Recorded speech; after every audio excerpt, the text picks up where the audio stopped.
Donc, je vous disais, webinaire sur les familles dans Revit. Alors, les familles dans Revit, ça fait partie du logiciel et c'est surtout un élément de base de la partie de Revit et de la partie logiciel paramétrique. Les familles, nous allons les trouver lorsque l'on démarre le logiciel sous Families ou famille, nous avons trois possibilités. Une première qui nous permet d'ouvrir, donc ouvrir une famille qui est déjà existante, une seconde qui nous permet de créer une nouvelle famille, et une dernière qui va nous permettre de créer un volume.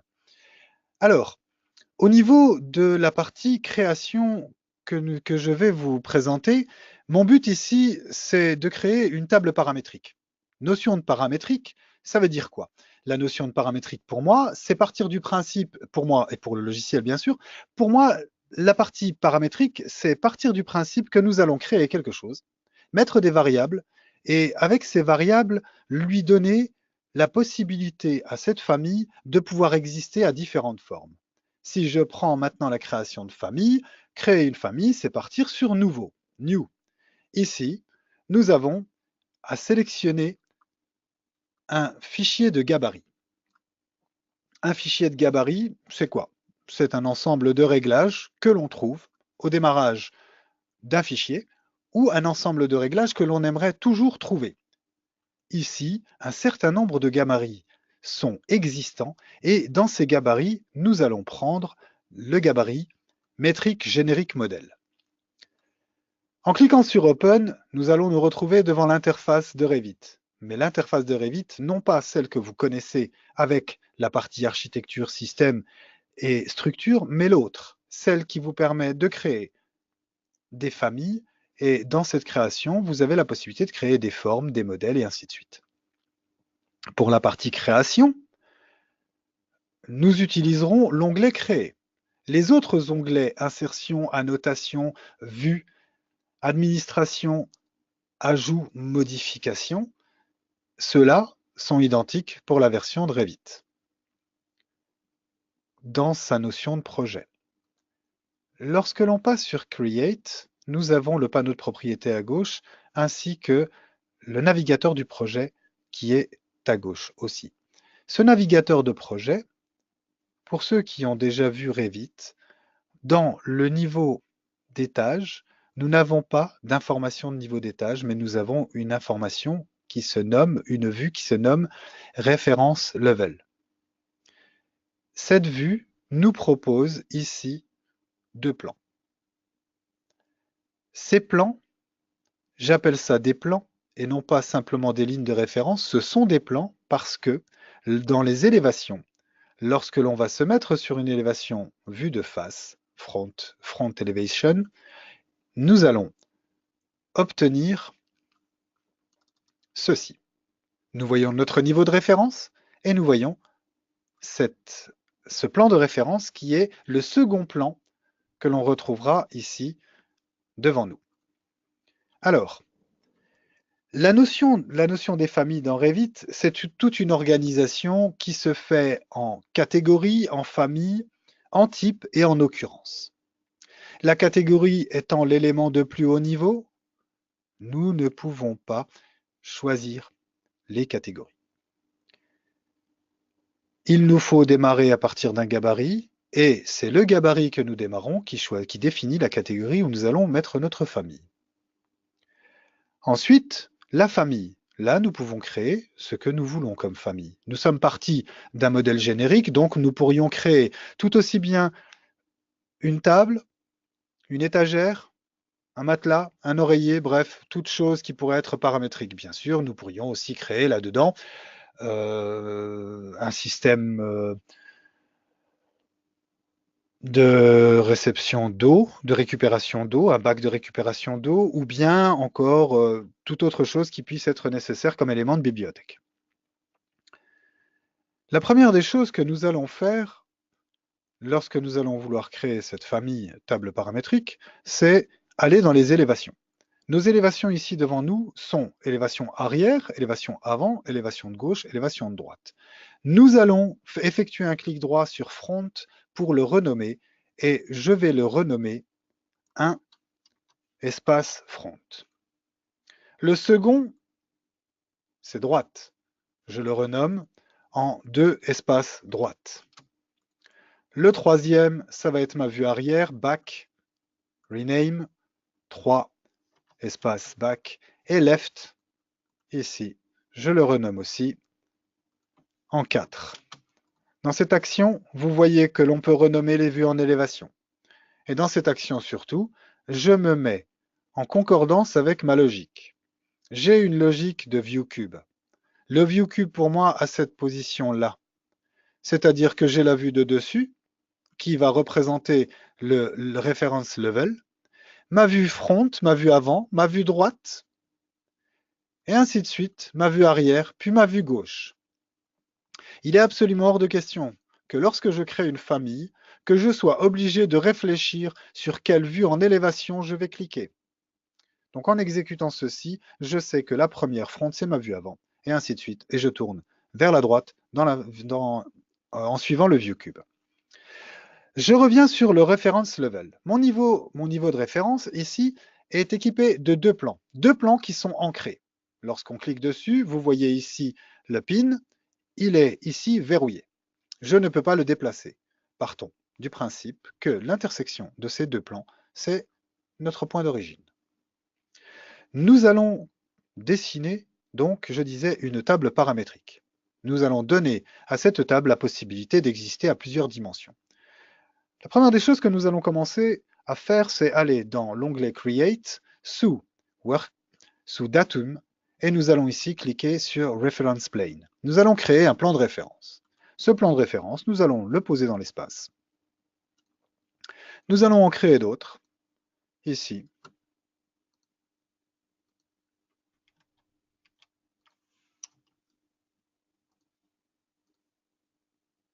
Ces plans de référence vont nous permettre de créer nos variables. Je modifie le dernier, je le tire. J'ai ici mes plans de référence. Ces plans de référence, nous les voyons vus de face, vue avant. Nous les voyons vus de droite. Nous avons donc tous nos plans de référence qui sont visibles dans nos vues en élévation. La mise en sélection d'un plan de référence fait apparaître ici une cote temporaire que nous avons la possibilité de modifier en prenant la petite pastille bleue et en lui disant que cette fois-ci, elle ne sera plus connue par rapport à une géométrie fixe et verrouillée, ce plan de référence, mais par rapport à un autre. Nous allons transformer cette cote temporaire en cote permanente en venant cliquer sur cette icône. Maintenant, nous avons la possibilité de la déplacer. Après l'avoir déplacée, nous la mettons en sélection, puis nous allons créer un paramètre. Sous Modify Dimensions, nous avons Label Dimension. Et là-dessus, ce petit bouton va nous permettre de créer un paramètre. Le paramètre que nous allons créer ici est un paramètre de type. Non pas un paramètre d'occurrence ou instance, nous allons créer un paramètre de type et nous allons nommer ce paramètre largeur. Validons OK. Nous avons maintenant la variable largeur équipée d'une distance. Cette distance est aléatoire. Elle concerne simplement l'espacement de ces deux plans de référence. Le simple fait de les déplacer, et vous voyez que cette valeur change. Ça sous-entend que si je mets largeur ici, je vais mettre longueur ici. Prenons la pastille bleue, modifions-la, déposons-la, passons de temporaire à permanent, ramenons cette cote ici, et maintenant, créons un nouveau paramètre que nous allons nommer longueur. Toujours un paramètre de type, validons OK. À partir de ce moment-là, nous avons deux variables, une variable largeur, une variable longueur. Peut-on les modifier? Oui, en allant cliquer sur Property, donc Modify Property, et le panneau qui s'appelle Family Types. En cliquant sur Family Types, vous voyez arriver ici les deux variables que nous venons de créer, largeur et longueur. Si je veux effectuer une modification, je peux le faire de suite. Faisons 2000, cliquons sur Apply, ça a bougé. Cliquons ici, mettons 3000, cliquons sur Apply. Validons OK. Nous avons maintenant une longueur et une largeur qui se font 3000 et 2000. Le problème, c'est que l'origine est ici. Cette origine de famille table paramétrique, j'aimerais qu'elle soit toujours centrée. Cela veut dire que je vais cliquer sur ce plan de référence, ou bien je vais mettre une mesure entre ce plan, et je vais la placer. Je viens de créer une cote, cette cote, je vais la laisser, je vais en créer une seconde que je vais laisser, et je vais appuyer sur Échappe. Je vais mettre en sélection cette cote et faire apparaître le label Dimensions qui va me permettre ici de créer un paramètre, et ce paramètre, je vais le nommer demi-longueur. Si je le nomme demi-longueur et c'est un paramètre de type, je valide OK. Le but ici, c'est de relier longueur et demi-longueur. Pour relier longueur et demi-longueur, je vais utiliser sous Property Family Types. Et là, je vois que mon paramètre demi-longueur a une valeur, mais il a aussi la possibilité de recevoir une formule. Et cette formule, c'est longueur divisé par 2. Validons Entrée. J'applique. Et cette fois-ci, nous avons longueur, demi-longueur, et nous avons surtout ces deux plans verticaux qui sont axés. Effectuons la même chose ici avec la cote de 800. Créons un paramètre. Je nomme ce paramètre demi-largeur. Un paramètre de type, je valide OK. Dans les propriétés Family Type, nous allons ici dire que c'est largeur divisé par 2. La police de caractère, ici, est très importante. Majuscule et nom de variable. Donc, je fais exprès de mettre une majuscule et de faire une erreur d'identification de variable. Si je clique sur Apply, Revit vous dit que le paramètre suivant n'est pas valide. Cliquons sur Fermer, effectuons la modification qui va bien. Enlevons la majuscule, validons Entrée et appliquons. Maintenant, quelle que soit la dimension que je vais mettre en longueur et en largeur, ma table sera toujours centrée.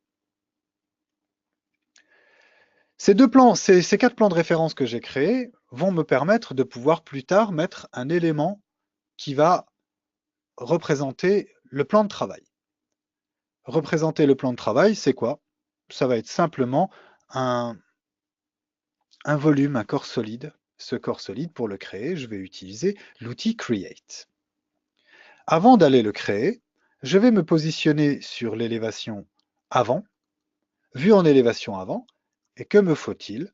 Il me faut créer un plan de référence à une certaine hauteur, et ce plan de référence, en le sélectionnant, en passant sa cote temporaire à permanente et en la déplaçant ici, en la mettant en sélection, je vais pouvoir ajouter un paramètre que je vais appeler hauteur. Il me faut une hauteur pour ce plan. Ma table, elle va exister à une certaine hauteur. Cette valeur de variable hauteur à 1320, à 1320, je vais la modifier et je vais lui donner une hauteur de 800. Appliquons, validons OK. Nous allons pouvoir zoomer. Et maintenant, mon plan de travail va avoir une épaisseur. Je vais de nouveau créer un plan de référence, Create Datum Reference Plane, et je vais créer un plan de référence, Échappe, le mettre en sélection, et quand on le met en sélection, deux codes temporaires apparaissent. Ce plan de référence est connu par rapport à ce qui l'entoure, c'est-à-dire le plan supérieur, qui est référencé comme étant hauteur, et le plan inférieur, qui est notre niveau de référence. Ici, nous allons transformer cette cote en cote permanente, nous mettre passer la souris sur l'ensemble des cotes et utiliser la touche tabulation afin de ne sélectionner que cette cote de 700 et la supprimer. La cote de 100 restante ici, nous allons la sélectionner et la tirer pour la mettre vers l'extérieur. Si elle ne veut pas, il faut cliquer sur Échappe, la prendre et la tirer vers l'extérieur. Et à partir d'un certain moment, vous verrez que les écritures vont se marcher dessus. Le fait de changer d'échelle et de se mettre au dixième vous permet d'être plus à l'aise avec tout ça. Mettons en sélection cette code 200, créons un paramètre que nous allons nommer EP. Et EP pour épaisseur, mais rajoutons derrière plan. EP plan pour l'épaisseur du plan de travail. Toujours un paramètre de type, validons OK. Cette épaisseur est à 100. Je veux un plan de travail qui ait une épaisseur de 50. Ici, sous Family Type, je peux le modifier, ou bien en sélectionnant le texte, je peux intervenir sur la valeur, mettons 50. Étant donné que ce plan de référence est connu par rapport au plan de référence supérieur, qui lui est connu par rapport au plan de référence de base, ma variable hauteur, si elle change, mon plan ne fera que suivre. Nous allons maintenant pouvoir créer notre table. Revenons sur notre niveau de référence et venons ici créer une forme par extrusion. Donc, Create Forms Extrusion va nous donner maintenant un panneau Modify Create Extrusion. Et ce panneau de modification qui va nous permettre de créer une extrusion, c'est quoi? Une extrusion, c'est un contour fermé qui va être grossi à l'aide d'une fonction. Et la fonction d'extrusion, c'est partir d'un contour fermé plan et de lui donner une épaisseur. Ce contour fermé, je peux le créer à l'aide des 12... Pardon. Ce contour fermé, je peux le créer à l'aide des outils de dessin qui sont sous Draw. Je vais prendre rectangle et je vais dessiner un rectangle ici. Je peux venir le créer au plus proche de la géométrie, Revit me permettant de venir utiliser des points de référence, comme par exemple ici l'insertion. Mais pour la démonstration, ce n'est pas ce qui m'intéresse. Maintenant que j'ai créé cette géométrie, vous la voyez ici en couleur magenta. Si je veux pouvoir obtenir un corps volumique qui existera entre un niveau ici dans les propriétés égal à 0 en Z jusqu'à 250 en Z, il faut que je sélectionne Valider. Pour le moment, ces lignes ne sont accrochées à rien. Ça veut dire qu'au niveau variabilité, elles ne varieront pas.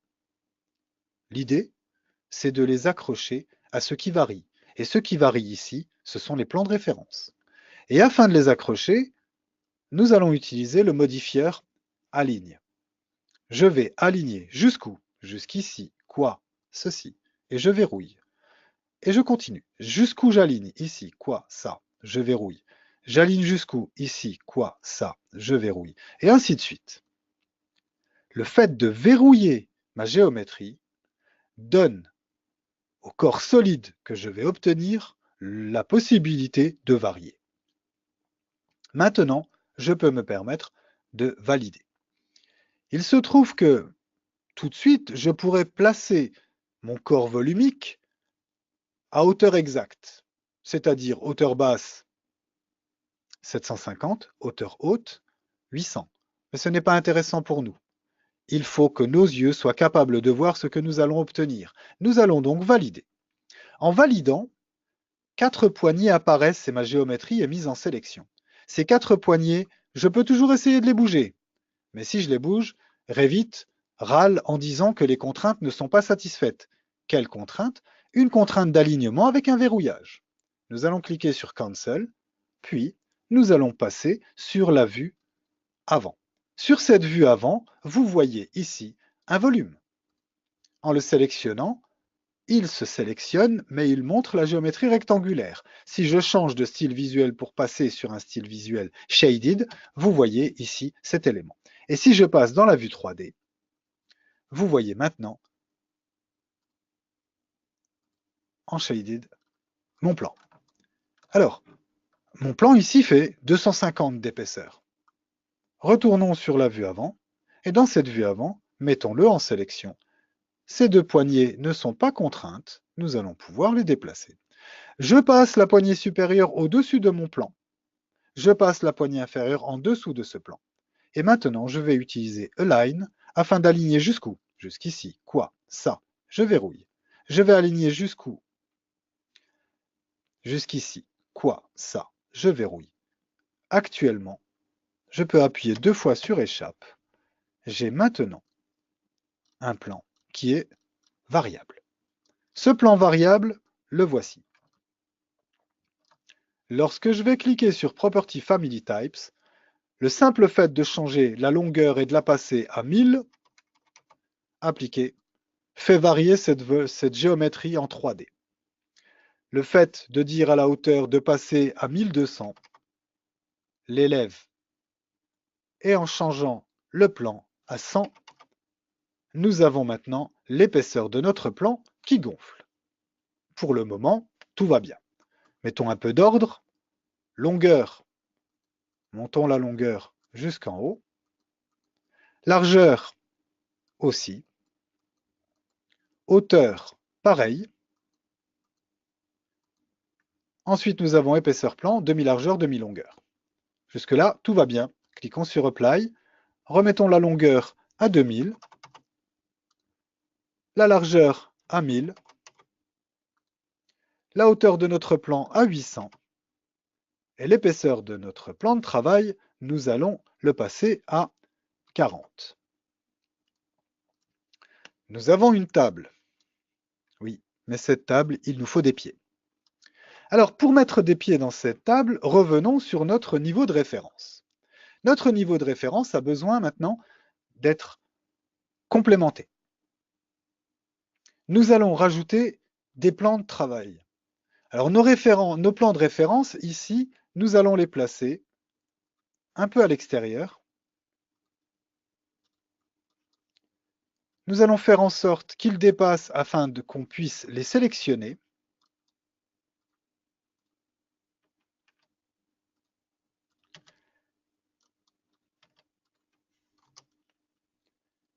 Et lorsqu'on a terminé la mise en place de nos plans, je vous laisse imaginer ce que nous allons mettre. Alors, à votre avis, qu'allons-nous créer?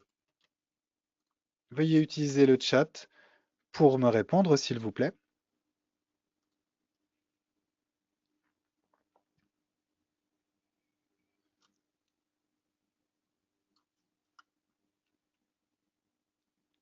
Donc, nous allons mettre des pieds. Et mettre des pieds, c'est utiliser de nouveau la partie extrusion. Avant de placer cette partie extrusion, nous allons créer une variable et une seule dans ce cas de figure. En sélectionnant ce plan, nous avons la possibilité de transformer ces cotes temporaires en permanentes. Nous allons mettre en sélection la ligne. Après avoir tabulé et être resté sur le 916 devant nous, nous avons maintenant la possibilité de le supprimer. Le 84 qui est ici, nous allons lui affecter un paramètre et ça va être EP pied, l'épaisseur des pieds.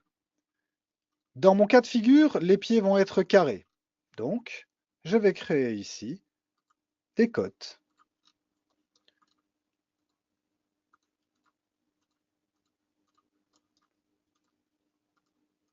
Pour positionner par rapport à des valeurs déjà connues de référence,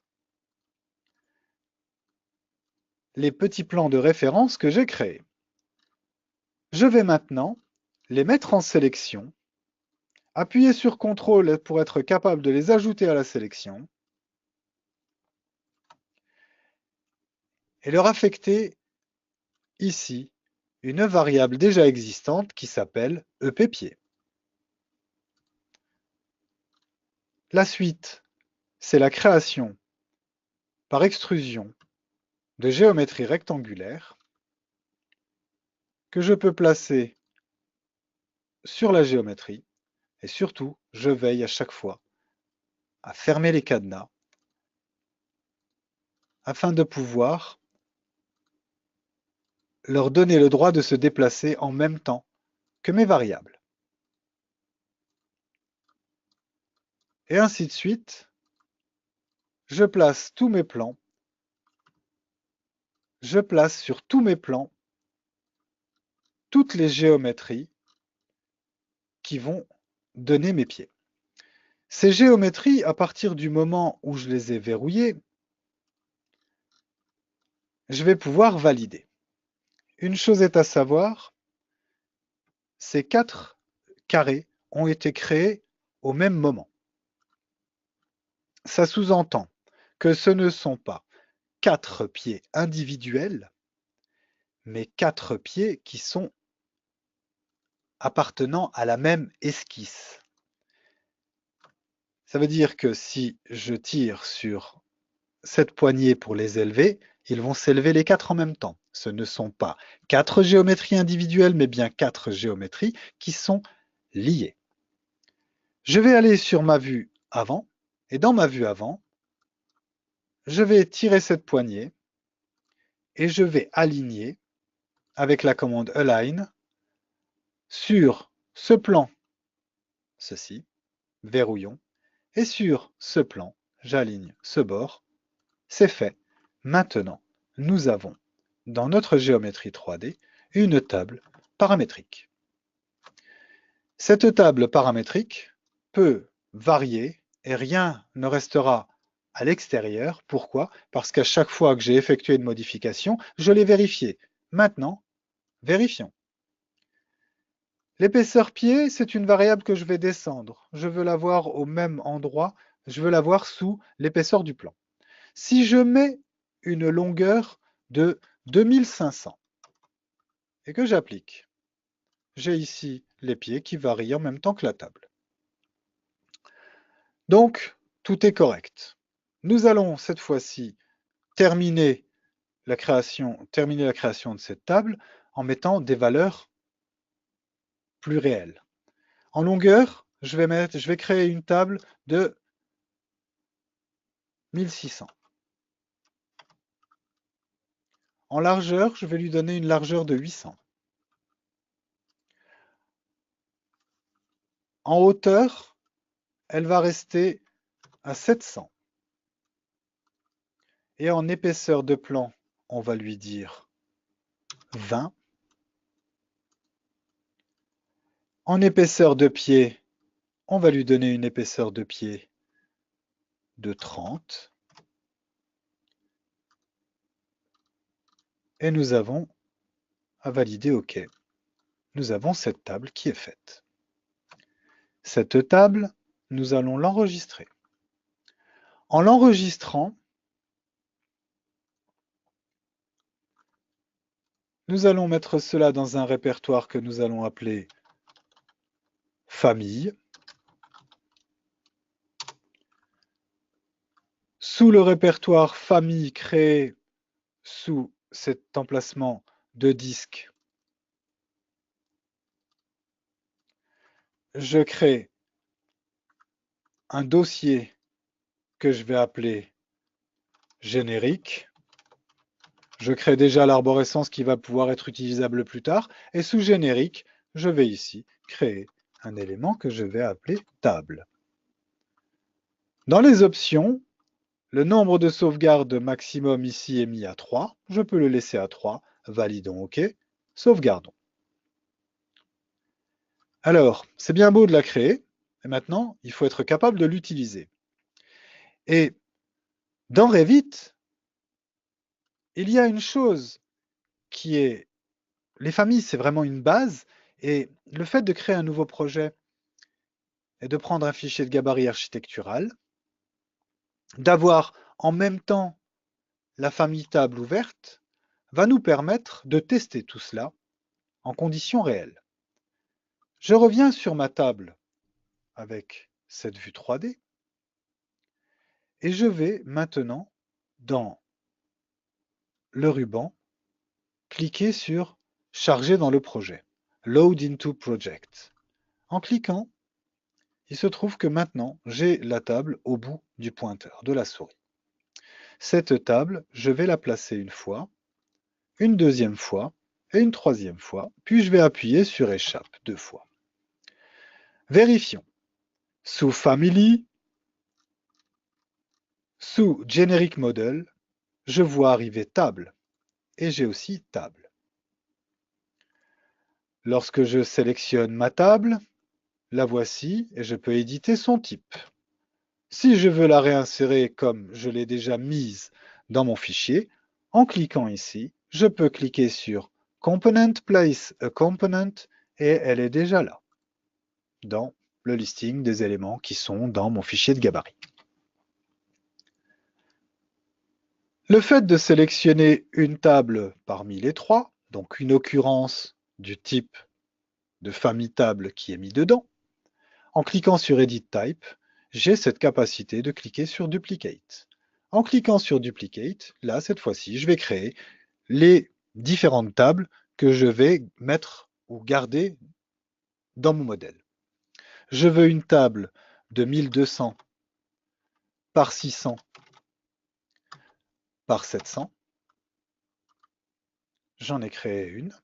Je vais maintenant renseigner la longueur à 1200, la largeur à 600 et la hauteur à 700. Validons OK. Je vais rééditer mon type.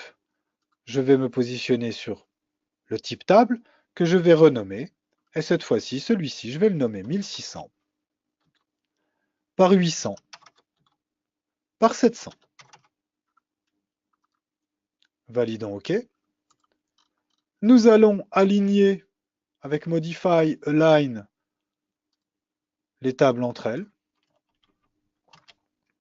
Celle-ci, je la déplace. Je vais réutiliser Align. Et maintenant, je vais pouvoir sélectionner la table et lui affecter un autre type. Voilà comment nous avons maintenant une famille table avec plusieurs types dans notre modèle 3D. Dans l'onglet Vue, sous 3D View, nous allons demander la vue 3D par défaut, changer de style visuel pour passer sur Ombré, et maintenant, nous avons les trois tables. Alors, une dernière petite amélioration que l'on peut faire dans notre modèle, ou un changement si on peut appeler ça comme cela, c'est revenir sur l'une des tables de notre famille, ici, puis sélectionner le plan de travail, et ce plan de travail, nous pouvons lui affecter un matériau. Pour lui affecter un matériau, il faut venir dans les options de propriété et cliquer sur Material by Category. Si je crée un matériau tout de suite là, je vais l'intégrer directement dans ma famille et tous les éléments qui vont en hériter vont changer.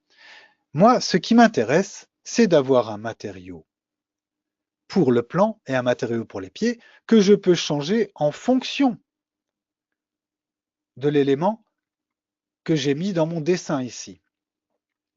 Dans mon projet, j'aimerais que cette table soit en bois et en métal et que celle-ci soit en verre et en métal.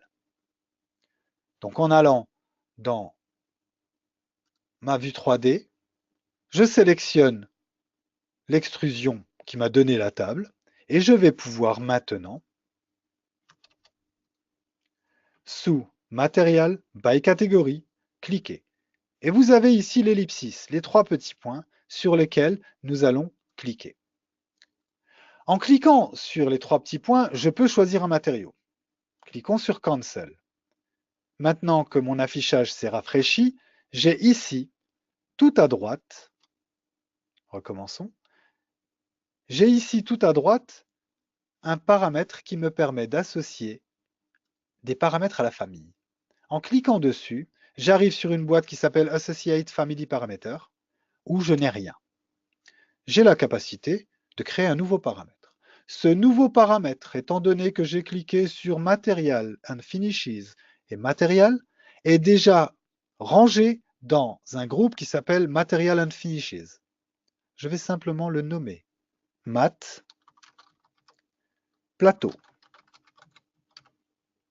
C'est un paramètre que je veux variable, non pas pour le type, mais pour l'élément de plus bas niveau qui est l'instance que je vais mettre dans mon dessin. Donc je vais lui affecter instance au lieu de type. Et je vais valider OK. Je vais valider OK. Je clique à l'extérieur. Les pieds, rappelez-vous, nous les avons créés dans une esquisse et une seule. Ça veut dire que les 4 pieds ici devant nous vont avoir un matériau qui va être identique. Si j'avais voulu que chaque pied puisse avoir un matériau différent, j'aurais créé 4 esquisses différentes ou j'aurais créé une seule esquisse avec un pied et je l'aurais dupliqué 3 fois. Je vais le mettre en sélection et refaire la même chose. Sous les propriétés Material and Finishes, sous Material, à droite toutes, je vais choisir d'associer ce paramètre à la famille. Ici, je vais créer un nouveau paramètre que je vais appeler mat pied. Et c'est un paramètre d'occurrence, donc instance, et je valide OK. Je peux cliquer sur OK. Je peux maintenant charger dans le projet cette famille. Un projet est ouvert et donc Revit me propose de soit réécrire dans la version existante ou de réécrire la version existante et ses valeurs de paramètres. Je vais choisir de réécrire la version et ses paramètres. Revenons dans la vue 3D, ici dans Views, 3D Views, 3D, et maintenant, mettons en sélection cette table.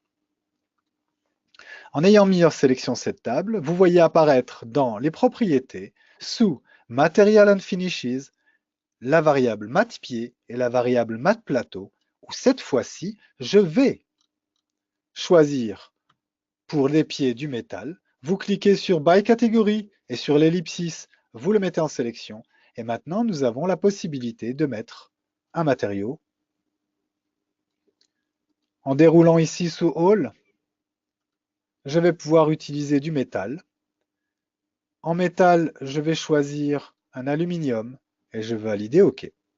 En cliquant à l'extérieur, vous avez ici de l'aluminium. Je vais sélectionner la table de nouveau et sous Mat Plateau, dans By Category, sur les 3 petits points, je vais ici cliquer sur All et choisir Wood. Non, on va prendre Glace. Et je vais prendre du verre, valider OK. C'est transparent maintenant. Effectuons la même chose sur cette table. Dans les pieds, nous allons prendre de l'aluminium sous métal. Et pour le plateau, je vais choisir wood, du bois. Et je vais prendre du cerisier. Je vais supprimer cette table, revenir maintenant sur mon niveau level 1, utiliser Modify Align pour aligner ici et là, aligner ici et là, appuyer sur Échappe, revenir dans la partie 3D, et maintenant, je vais créer un sol.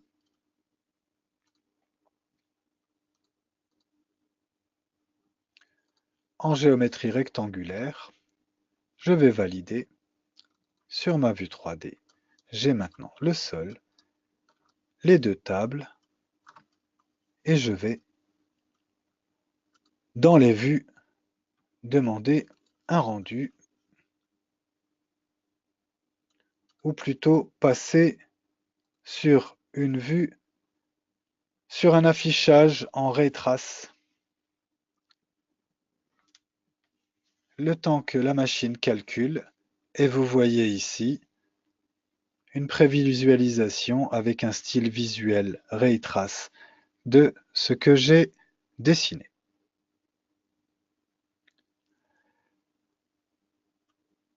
Cliquons sur Stop, puis Close. Voici en réaliste ce que cela donne.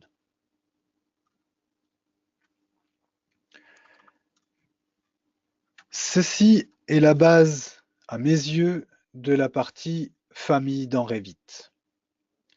Les familles sont des éléments paramétriques et ces paramètres ont été créés par d'autres personnes Avec ce petit exercice, vous avez la possibilité de créer ou de commencer à penser à créer les vôtres. Il vous faut vous mettre dans une configuration de création qui soit les plus agréables possibles et veiller à avancer naturellement à chaque fois que vous créez un paramètre, testez-le. Ici, ce webinaire au niveau de l'exécution de cette table paramétrique est en train d'arriver à sa fin. Je suis disponible maintenant pour répondre à vos questions et je vous remercie d'avoir suivi la conception de cette table.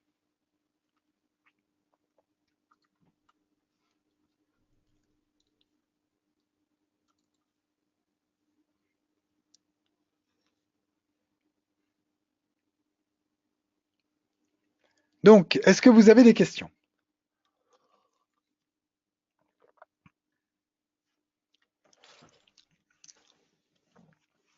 Bon, je suis désolé pour les personnes qui ont suivi, je me suis un petit peu raté une fois de temps en temps verbalement, mais c'est assez difficile de réfléchir et d'exécuter en même temps. Alors, est-ce que tout le monde a compris? Super. Alors, merci Amandine. Merci Ben. Alors, étant donné que vous avez compris et que, merci beaucoup, étant donné que il faut s'exercer, oui, justement, vous parlez de vous exercer. Donc, cette conception de table paramétrique, je vous la mets à dispo en vidéo dans le répertoire qui sera affecté à ça. J'ai deux vidéos. Une première qui est la création des plans de référence. Donc, j'ai préféré couper en deux.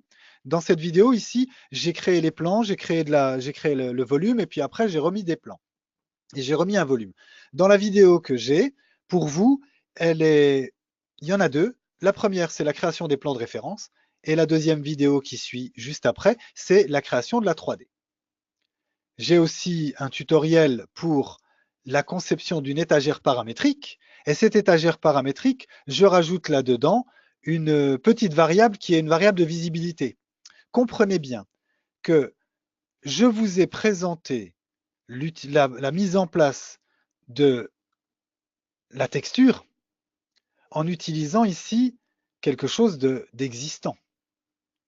Mais si ça n'existe pas, par exemple ce pied, enfin le plan de travail, si je ne veux pas, j'ai la possibilité de venir créer un autre paramètre. En allant dans Family Type, ici, vous avez un petit bouton qui permet de créer un nouveau paramètre. Et ce nouveau paramètre, vous êtes libre de tout mettre à l'intérieur.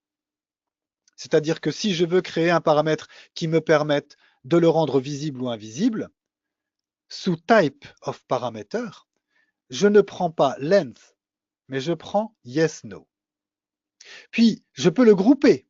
Et dans ce groupe, ici, je ne prendrai pas Other, mais Visibility. Et je vais le nommer Visu Plan, Visu Plateau. Aucun intérêt, bien sûr, de rendre le plateau visuel ou invisible. Ce n'est pas le problème, c'est juste pour l'exécution. Et je vais affecter ça à l'instance, c'est-à-dire à l'occurrence. Et je valide OK. Visu Plateau est là. Je clique sur Apply, je valide OK, mais maintenant, en cliquant sur le plateau, il faut que je puisse lui affecter ce paramètre de visibilité. Et ici, vous avez sous Graphics Visible. Sauf que nous allons maintenant associer des paramètres de famille. Et comme nous sommes déjà dans la catégorie Visible, nous avons tout de suite le paramètre Visu Plateau qui est visible. Je le valide. En ayant effectué ceci, vous avez une deuxième façon de pouvoir injecter du paramètre. Si la catégorie pour ce paramètre n'existe pas, vous pouvez le mettre sous Other. Donc imaginez ce que cela peut donner au niveau mise en place de paramètres, de variables et au niveau informationnel pour un modèle. Ça veut dire quoi? Ça veut dire que vous créez un micro, vous créez un ballon d'eau chaude, vous avez la possibilité de mettre des variables, comme par exemple la société qui le crée, le fournisseur, le matériau, la puissance, et ainsi de suite. Bref, toute la partie I pour information dans la notion du BIM. Maintenant que j'ai fait ça, je vais charger dans mon projet, réécrire la version et ses paramètres, aller faire un saut dans la 3D, sélectionner cette table, et là, sous Visibility, je peux décocher Visu Plateau, cliquer sur Apply, j'ai plus de plateau, mais j'ai 4 pieds qui se baladent dans l'espace. Donc à ce niveau-là, ça va nettement mieux. Quand je dis ça va nettement mieux, ça veut dire que nous avons réussi à effectuer ce que nous voulions. Vous êtes dans la conception de famille, si à chaque fois que vous faites un paramètre, si à chaque fois vous le retestez, vous êtes seul maître à bord de ce que vous êtes capable de proposer et d'obtenir. Au départ, quand on ne les manipule pas, on subit. On subit ce qui a été fait par une autre personne. Mais le fait de s'exercer sur un exercice comme la table, et après de passer sur une étagère, cette étagère, le tutoriel que j'ai conçu est un tutoriel qui permet de créer une étagère fermée avec 3 étages et surtout de proposer de rendre visible ou invisible l'étage 1, l'étage 2 et l'étage 3. Celui-là, je le mettrai aussi dans le répertoire que vous trouverez pour ce webinaire et vous aurez la possibilité de vous exercer. Est-ce que vous avez des questions?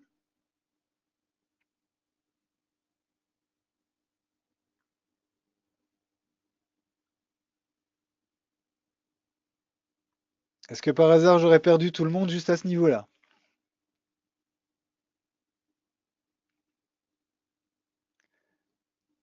Donc j'ai perdu personne. Alors si j'ai perdu personne, je vais encore rajouter une dernière petite chose. Ici, sur... OK, j'ai perdu personne. Alors, est-ce que j'ai encore un peu de temps pour une dernière petite manipulation?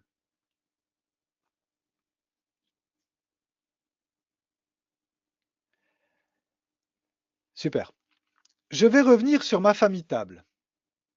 Concevez bien que j'ai la possibilité de double-cliquer dessus pour l'ouvrir, en cliquant sur un élément qui est mis à l'intérieur d'un document projet. En double-cliquant dessus, vous ouvrez obligatoirement la famille.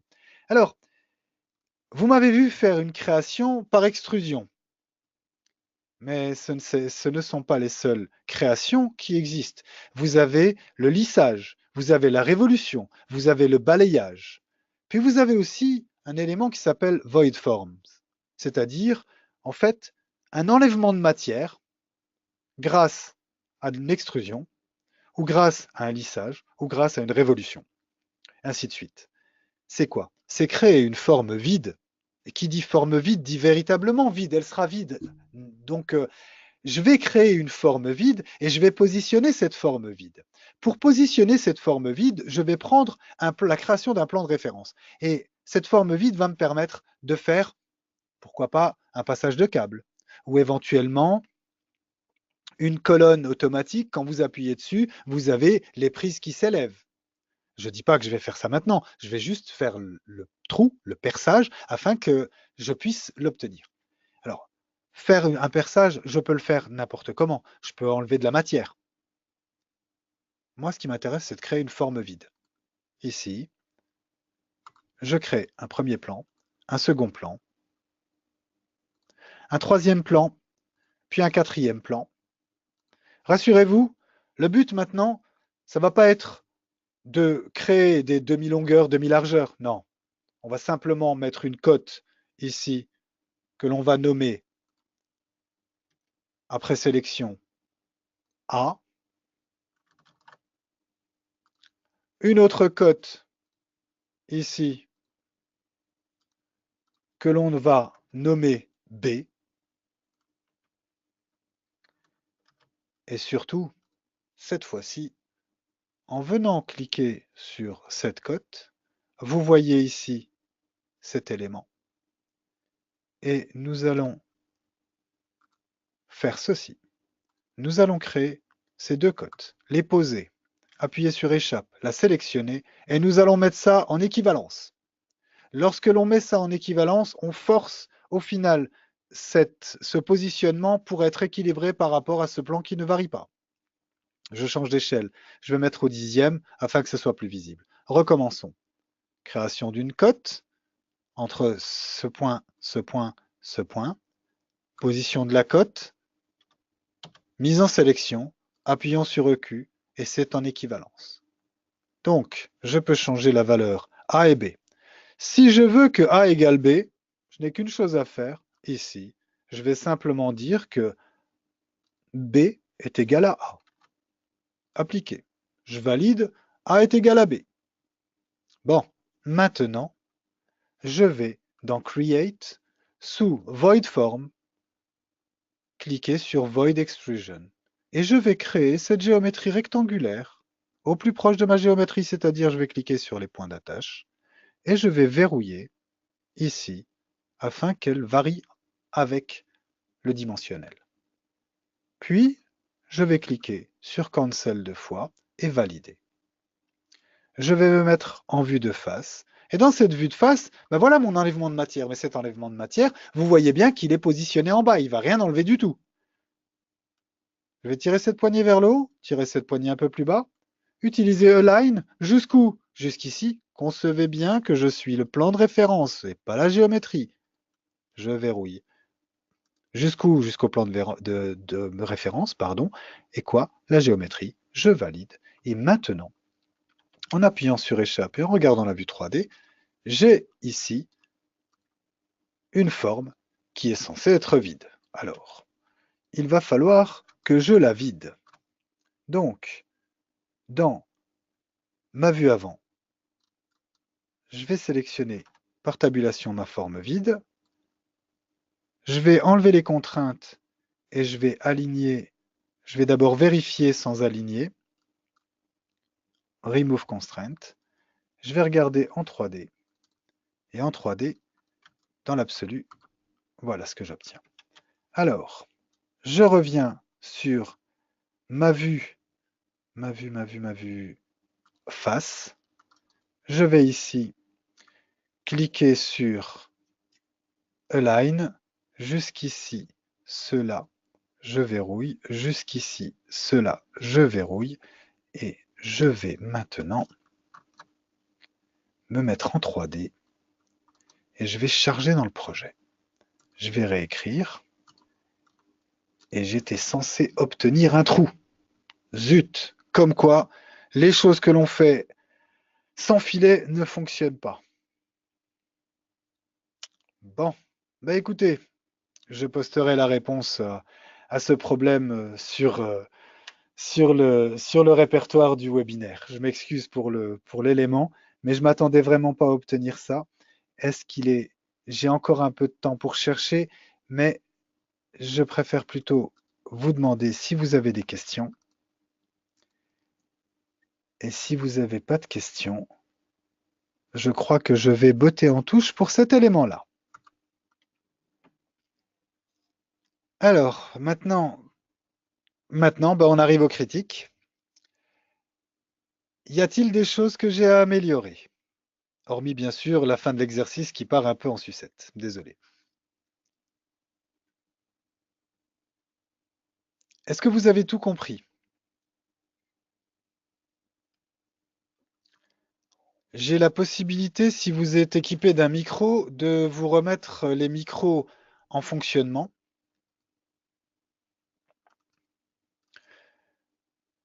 Alors, actuellement, j'ai tous vos micros qui sont verrouillés, mais maintenant, c'est votre son. Le son est coupé de votre côté. Si vous voulez remettre vos micros, vous pouvez. Donc, si vous avez tout compris, d'accord. Écoutez, moi, ce que je vous conseille, alors, si je peux me permettre un conseil, au niveau de la conception des familles, c'est pas de commencer tout de suite sur une famille complexe. Le simple fait de prendre un modèle générique et de partir sur une conception de d'un cube, il marche très bien. Pour cela, vous partez sur File, New, Family, modèle générique métrique, valider Open, et derrière, il vous faut simplement créer par extrusion une géométrie rectangulaire. Cette géométrie rectangulaire, dès qu'elle est faite, vous la verrouillez aux deux plans, puis vous créez vos variables. Pourquoi aux deux plans et variables? Parce que de toute façon, vous pouvez l'obtenir comme ça. Et ensuite, vous regardez dans votre 3D, double-clic à la roulette pour faire un zoom étendu.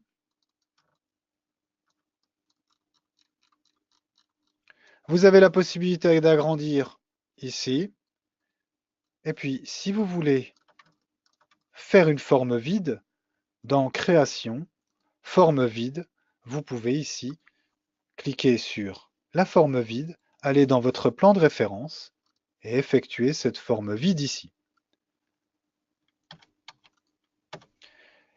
Il faut commencer par un modèle qui soit véritablement basique, un truc que vous pouvez comprendre avant de vouloir aller plus tard dans la conception d'une porte ou d'une étagère. Et quand je dis étagère, je ne parle pas de la simple étagère avec deux pans à droite et à gauche, plus de différents étages. Non, je parle de l'autre étagère, celle qui dira qu'elle a un support qui peut s'accrocher au mur, que nous allons créer aussi le support que nous allons mettre au mur. Et ça, on va dire que d'ici quelques semaines, je referai un webinaire un peu plus avancé sur les familles. Je préviendrai un peu tout le monde et puis vous serez les bienvenus si vous voulez y assister.